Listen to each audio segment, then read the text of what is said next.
Hello viewers, আসসালামু আলাইকুম। আপনারা সবাই কেমন আছেন? আশা করি ভালো আছেন। আপনারা দেখছেন অ্যাপসমস্টার ভাই, আপনাদের জন্য আরো একটি নতুন ভিডিও নিয়ে আসলাম। আপনারা যারা ইউবি অ্যাকাউন্ট চালান, ইউবি অ্যাকাউন্টে কিভাবে ক্যাশ ডিপোজিট করবেন সে বিষয়ে বিস্তারিত আজ দেখাবো। আমার চ্যানেল নতুন হয়ে থাকলে আমার চ্যানেলটা সাবস্ক্রাইব করে দিবেন। তাহলে চলুন শুরু করি।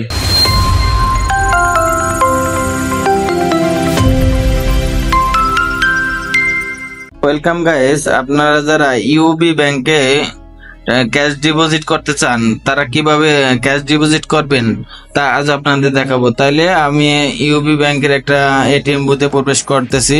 এটিএম বুথে প্রবেশ করার পর এখানে দেখুন উপরে লেখা থাকবে এটিএম এবং ক্যাশ ডিপোজিট, যেটা থাকবে ওইটার ভিতরে প্রবেশ করতে হবে। ওইটার ভিতরে যাওয়ার পরে এখানে আপনাকে এটিএম মেশিনে ডিসপ্লেতে একটা টাচ করতে হবে। টাচ করার পরে এরকম একটা ইন্টারফেস চলে আসবে। তারপরে আপনি ভাষাটা চেঞ্জ করে দিবেন, আপনি ইংলিশ ভাষা চেঞ্জ করে দিতে পারেন। তারপর হলো ডিপোজিটে ক্লিক করার পর তারপর ইউবি ক্যাশ ডিপোজিট ক্লিক করার পরে আপনাকে এখানে ইউবি অ্যাকাউন্ট নাম্বারটা লিখতে হবে। এখানে আমি অ্যাকাউন্ট নাম্বারটা লিখে দিতেছি। অ্যাকাউন্ট নাম্বারটা আপনার জানি ভুল না হয় আপনারা এভাবে দিবেন, জানি ভুল না হয়। ভুল হলে আপনি অন্য অ্যাকাউন্টে টাকা চলে যাবে, সেজন্য আপনি সঠিক নাম্বারটাই প্রবেশ করে দিতে হবে। তারপর ইন্টার টিপ দিতে হবে।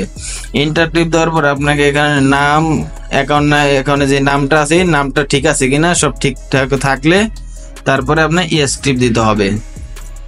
আপনাকে ইয়েস টিপ দেওয়ার পরে এখন আপনাকে আমি যে টাকা ক্যাশ ডিপোজিট করবেন সেই টাকাটা এখানে প্রবেশ করতে হবে মেশিনের ভিতর। আমি মেশিনের ভিতর প্রবেশ করাই দিতেছি। টাকাটা প্রবেশ করার পরে এলো, যদি ঠিক থাকে তাহলে স্টার্টে ক্লিক করতে হবে, আর যদি না থাকে তাহলে নিচে দিতে হবে ক্যান্সেলে। দেওয়ার পরে এরকম একটা একটু ওয়েট করতে হবে। আমি ওয়েট করতেছি। ওয়েট করার পরে আপনার টাকাটা গণা হইতেছে, কয় টাকা আপনি ক্যাশ ডিপোজিট করবেন সেই টাকাটা গণার পরে আপনাকে এরকম একটা ইন্টারফেস চলে আসবে। এরকম একটা ইন্টারফেস চলে আসার পরে আপনাকে একটু ওয়েট করতে হবে। আমি ওয়েট করতে এখন সব ঠিকঠাক থাকলে তারপর মোর ডিপোজিট, মানে আরো যদি আমি দিতে চাই, আমি যে টাকা দিছিলাম আরো দিতে চাই, তারপরে আমি এখন আরো টাকা ঢোকা দিতেছি। ঢোকা দেওয়ার পর স্টার্টে ক্লিক করতে হবে। স্টার্টে ক্লিক করবো, তারপরে আবার ওয়েট করতে হবে। আপনার টাকাটা আবারও গণা হইতেছে। আমি টাকা যেহেতু অ্যাড করছি তাহলে ডাবল টাকা গণতেছে।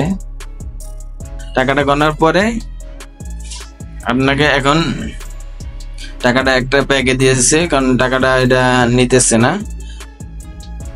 এখন আমি এখানে সব ঠিকঠাক থাকলে, টাকা ঠিক থাকলে তারপর কনফার্ম ডিপোজিট এখানে ক্লিক করতে হবে। এখানে ক্লিক করার পর এরকম একটা ইন্টারফেস চলে আসবে। এখন দেখুন নিচে একটা রিসিভের অপশন আছে, আপনাকে একটা রিসিপ্ট দিবে। এভাবে আপনারা খুব সহজে ক্যাশ ডিপোজিট করতে পারেন।